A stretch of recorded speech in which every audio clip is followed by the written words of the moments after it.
नमस्कार दोस्तों, आप सभी का कमांडो मस्त यूट्यूब चैनल पर दिल खोल के स्वागत करता हूं। दोस्तों, आज का वीडियो एमपी पटवारी भर्ती 2023 का है। दोस्तों, पेपर हो जाने के बाद अब बच्चों में बहुत ज़्यादा डाउट है और रिजल्ट जारी नहीं हुआ, तो इस कारण बच्चों में और ज़्यादा डाउट है कि आखिरकार रिजल्ट कब तक आ जाएगा। क्योंकि पेपर हो जाने के बाद ऐसा सभी बच्चों के साथ होता है कि वे रिजल्ट का ही इंतज़ार करते हैं। तो दोस्तों, इस वीडियो के अंतर्गत हम बात करने वाले एमपी पटवारी, जो कि 6755 पद हैं। वैसे तो इस भर्ती में पद बहुत ज़्यादा हैं, जो लेखपाल यानी कि पटवारी के पद हैं जो कि 6755 है, इन्हीं के बारे में हम बात करने वाले हैं। और दोस्तों, फाइनल कट ऑफ की बात करने वाले हैं कि आखिरकार कितनी जा सकती है। क्योंकि देखिए, आप लोग पेपर बहुत दिन हो गए हैं, ज़्यादा दिन दिए, तो आप लोग ये यूट्यूब पर तो कट ऑफ देख ही चुके होंगे कि कितनी सभी बता रहे हैं। तो दोस्तों, हम आपको बता दें कि उनकी भी हो सकता है किसी ना किसी हिसाब से या कहीं से एनालिसिस करके उन्होंने बताया है कि ये कट ऑफ जा सकती है। दोस्तों, लेकिन अगर आप ये वीडियो पूरा का पूरा वॉच करते हैं तो आपको मैं आप क्लियरली बताऊंगा कि आखिरकार अब की बार जो कट ऑफ है वो ज़्यादा जाएगी या कम जाएगी। और दोस्तों, सबसे बड़ी बात करने वाले हैं कि ये ऐसी कौन सी 5 शिफ्ट थी जो सबसे ज़्यादा हार्ड मानी जाती हैं। ठीक है, और आप भी बताइएगा कि हम सही बोल रहे हैं या झूठ बोल रहे हैं, क्योंकि आप हो सकता है इन्हीं शिफ्टों में पेपर दिया हो। तो दोस्तों, ये 5 ऐसी शिफ्ट हैं और इनमें नंबर दोस्तों नॉर्मलाइजेशन के तो बहुत ज़्यादा बढ़ेंगे। ठीक है, नॉर्मलाइजेशन होना तो तय है, और कितना नॉर्मलाइजेशन हो सकता है और इन शिफ्टों में कितना हाईएस्ट जा सकता है, इसके बारे में भी हम आपको बताने वाले हैं। और क्या कहते हैं, एक मोटो है जैसे कि रिजल्ट इस महीने, सिलेक्शन इसी साल। तो दोस्तों, क्या रिजल्ट इस महीने आ जाएगा और रिजल्ट आ जाने के बाद क्या आपको 2023 में ही सिलेक्शन मिल जाएगा? क्या आप 2030 में लेखपाल बन जाएंगे? इसके बारे में भी हम बात करने वाले हैं। तो चलिए वीडियो को स्टार्ट कर देते हैं। दोस्तों, वीडियो अगर हमारा ये पसंद आए, वीडियो को लाइक करना है, चैनल पर अगर आप हमारे नए हैं तो चैनल को भी जरूर सब्सक्राइब करना है। चलिए आगे बढ़ते हैं और सबसे पहले बताते हैं कि ये कौन सी 5 शिफ्ट जो सबसे ज़्यादा हार्ड थी और उनका एवरेज मार्क्स कितना था। उसी के आधार पर हमें पता चला है कि ये 5 शिफ्ट सबसे ज़्यादा हार्ड थी।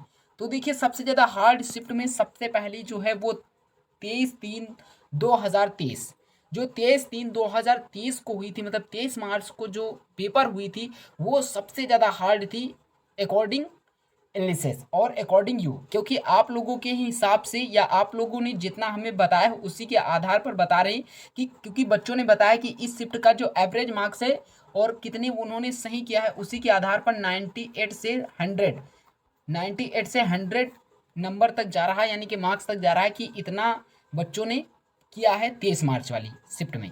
ठीक है, तो हम कह सकते हैं कि सबसे ज़्यादा जो हाई शिफ्ट, मतलब सबसे ज़्यादा हार्ड शिफ्ट थी, वो 23 मार्च वाली थी। ठीक है, अगर आप 23 मार्च में पेपर दिए हैं तो आपके मार्क्स ज़्यादा बढ़ेंगे। कितने बढ़ेंगे अभी हम आपको बताने वाले हैं। और बात करते हैं 19 मार्च को हुई थी, उसका जो एवरेज मार्क्स है वो 103 से 105 है, जो कि सेकंड नंबर पर आती है। और थर्ड की बात करते हैं 11 अप्रैल को जो हुआ था। ठीक है, 11 अप्रैल को जो थर्ड शिफ्ट हुई थी, यानी कि 11 अप्रैल की हम जो बात कर रहे हैं वो 104 से 106 एवरेज मार्क्स। वहीं अगर बात करते हैं 23 अप्रैल की बात करते हैं तो 104 से 106। अगर हम 25 अप्रैल की बात करते हैं तो 108 से 112। दोस्तों, यही वो 5 ऐसी शिफ्ट हैं जिनमें क्या है, मार्क्स भी अधिक बढ़ेंगे, क्योंकि ये शिफ्ट बहुत ज़्यादा हार्ड थी। अब कुछ बच्चे होंगे जो इन शिफ्टों में नहीं होंगे, तो वो बच्चे क्या करेंगे, वो बच्चे कमेंट बॉक्स में कहेंगे कि आप झूठ बोल रहे हैं। तो दोस्तों, झूठ नहीं, भले ही आपकी इस शिफ्ट में पेपर नहीं, लेकिन आपको मानना पड़ेगा। क्योंकि आप चाहे जिससे एनालिसिस करके देख लीजिए या कहीं भी देख लीजिएगा, ये नहीं 5 शिफ्ट सबसे ज़्यादा हार्ड मानी जाती हैं। ठीक है, हार्ड मानी गई हैं क्योंकि इनका एवरेज मार्क्स से बहुत ज़्यादा कम है। तो अगर आप इनमें हैं तो आपके मार्क्स अधिक मिलेंगे, अगर नहीं है तब भी आपका नॉर्मलाइजेशन होगा, लेकिन कुछ बच्चों के मार्क्स घटेंगे। अगर आप लोग कहेंगे तो इजी शिफ्ट का बता देंगे, उसमें मार्क्स घटेंगे। ठीक है, क्योंकि आपको भी पता है कि नॉर्मलाइजेशन में इक्वल करना होता है, और किसी का हार्ड और किसी का लो, तो ऐसा बिल्कुल भी आयोग नहीं करेगा, क्योंकि आयोग की किसी के साथ पर्सनल दुश्मनी नहीं है। ठीक है, अब बात कर लेते हैं आखिरकार फाइनल कट ऑफ कितनी जा सकती है। उससे पहले दोस्तों, हम आपको विशेष जानकारी देने वाले हैं।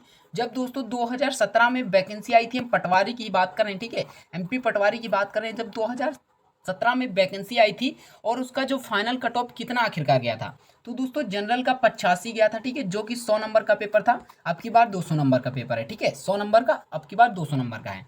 अगर ओबीसी की बात करते हैं तो 80 गया था, SC ST की 75 गया था, और दिव्यांग की बात करते हैं 70 से 75 गया। हो सकता है कुछ बच्चे जो हों वो अगली बार यानी कि 2017 में पेपर दिए हों और अब की बार भी दिए हों, ठीक है, अब की बार भी दिया हो तो उनको पता है कि ये इतनी कट ऑफ पिछले साल मतलब 2017 में फाइनल गई थी। कुछ बच्चे हैं क्या 2017 में हो मतलब पेपर हुआ था यानी कि 6 साल हो गए, 6 साल में तो बच्चे बहुत ज़्यादा नए आ गए होंगे, तो कुछ बच्चों को नहीं पता है कि आखिरकार कितनी कट ऑफ गई थी। तो ये आप जान लीजिए क्योंकि ये डिपेंड करता है। लेकिन हाँ, पिछले जब 2017 में 6 साल पहले कंपटीशन अलग था, अब कंपटीशन ज़्यादा हो गया है और दोस्तों पिछले साल की अपेक्षा वैकेंसी भी थोड़ी कम है। तो आखिरकार अब की बार फाइनल कट ऑफ कितनी जा सकती है, क्योंकि डाउट तो यही बना हुआ है। अब हम सबसे पहले इसकी भी बताएंगे कि आखिरकार नॉर्मलाइजेशन इन शिफ्टों में कितना हो सकता है। तो देखिए दोस्तों, औसतन अगर नॉर्मलाइजेशन होने की बात है तो 10 मार्क्स तक का एवरेज मतलब हाईएस्ट जो हाईएस्ट है वो 10 नंबर तक का नॉर्मलाइजेशन हो सकता है। ये आपको पता होना चाहिए क्योंकि 200 नंबर का पेपर है, ठीक है, 200 नंबर का पेपर है और हाईएस्ट अगर 10 नंबर का नॉर्मलाइजेशन नहीं जाएगा तो कितने का 5 का जाएगा। लेकिन 5 का जब 100 नंबर का होता है तब भी चला जाता है। तो 200 नंबर का पेपर है तो 10 नंबर आप कॉमन समझ लीजिए कि भाई 10 नंबर तो आपके 100% बढ़ेंगे, लेकिन कुछ के तो घटेंगे। आप एग्जैक्ट नहीं बता रहे कि 10, क्योंकि हाईएस्ट बताएं किसी के 5, 6, 7, 8 इसी तरह नॉर्मलाइजेशन में बढ़ते हैं। जो शिफ्ट जिस हिसाब से हार्ड होती है उसी हिसाब से बढ़ते हैं। और घटने का अगर क्रम है तो 5 मार्क्स से किसी के भी नहीं घटेंगे ज़्यादा, लेकिन हम आशा करते हैं कि किसी भी बच्चे के मार्क्स ना घटे, क्योंकि अगर मार्क्स घट गए तो उनका सिलेक्शन 2023 में होना थोड़ा बहुत ज़्यादा, थोड़ा नहीं बहुत ज़्यादा डिफिकल्ट है, ठीक है। लेकिन इन शिफ्टों की बात करते हैं कितने मार्क्स तक का फायदा हो सकता है। तो दोस्तों 15 मार्क्स तक का नॉर्मलाइजेशन इन शिफ्टों में देखने को मिल सकता है। और दोस्तों जब आपका रिजल्ट आए तब आप हमें कमेंट बॉक्स में बताइएगा, या आपका जब स्कोर कार्ड आए तब बताइएगा, ठीक है, कि आपके मार्क्स कितने इन शिफ्ट से अगर आप बिलोंग करते हैं तो कितने मार्क्स आपके बढ़े हैं, मैं आपको एक वीडियो के अंतर्गत बता दूंगा, ठीक है। लेकिन आप भूलना मत अगर आप इन शिफ्टों से हैं तो। अब बात कर लेते हैं कि आखिरकार फाइनल कट ऑफ कितनी जाने वाली है अब की बार। तो सभी कैटेगरी की हम फाइनल कट ऑफ आपको बताएंगे। यूआर, ओबीसी, एससी, एसटी और दिव्यांग, ठीक है। दिव्यांग की बात कर लेते हैं, दिव्यांग वालों की हम भी बात करेंगे। अगर यूआर वालों की बात करें तो 145 है तो आप 100% सिलेक्ट हो जाएंगे। अब कुछ कहेंगे बहुत ज़्यादा हाई है, तो बहुत ज़्यादा हाई नहीं, लेकिन इससे तो आपको कम देखने को मिलेगी। अब हो सकता है 140 तक, लेकिन अगर आपके इतने मार्क्स हैं तो आप 100% सिलेक्ट हो जाएंगे, ये आप समझ लीजिए। अगर वहीं ओबीसी की बात करते हैं तो 138 होने चाहिए। एससी की बात करते हैं तो लगभग 125 मार्क्स तो इनके 100% होने चाहिए। एसटी की 125, ठीक है, यानी कि एससी एसटी के लगभग 125 और ओबीसी या ईडब्ल्यूएस कैटेगरी से हैं तो ईडब्ल्यूएस कैटेगरी से 135 भी हैं तब भी चलेगा। लेकिन अगर आप इन कैटेगरी से बिलोंग करते हैं तो इतने आपके मार्क्स 100% होने चाहिए, ठीक है। आपको अगर कुछ डाउट हो तो कमेंट बॉक्स में ज़रूर बताइएगा कि आपको ये हाई लग रही है या जो लो लग रही है। लेकिन दोस्तों आपको कुछ भी लगे, लेकिन यही कट ऑफ अब की बार जाने वाली है, ये आप 100% समझ लीजिए। अगर आप दिव्यांग हैं तो आपके कितने मार्क्स होने चाहिए, तो लगभग 122 से या 122, ये आप मान लीजिए। अगर आपके 122 मार्क्स तक हैं तो आप 100% सिलेक्ट हो जाएंगे। तो दोस्तों रिजल्ट की अगर हम बात करते हैं तो दोस्तों जून जो चल रहा है तो जून में ही रिजल्ट आने की संभावना है, लेकिन कोई ऑफिशियल डेट नहीं आई है, जिसके कारण हम आपको ये नहीं बता सकते कि किस तारीख तक रिजल्ट आ जाएगा। लेकिन आशा करते हैं और उम्मीद भी है कि इसी महीने में रिजल्ट आने की संभावना है। वो क्या कहते हैं, रिजल्ट इसी महीने, सिलेक्शन इसी वर्ष। तो चलिए दोस्तों मिलते हैं एक नेक्स्ट वीडियो में, तब तक के लिए जय हिंद, वंदे मातरम।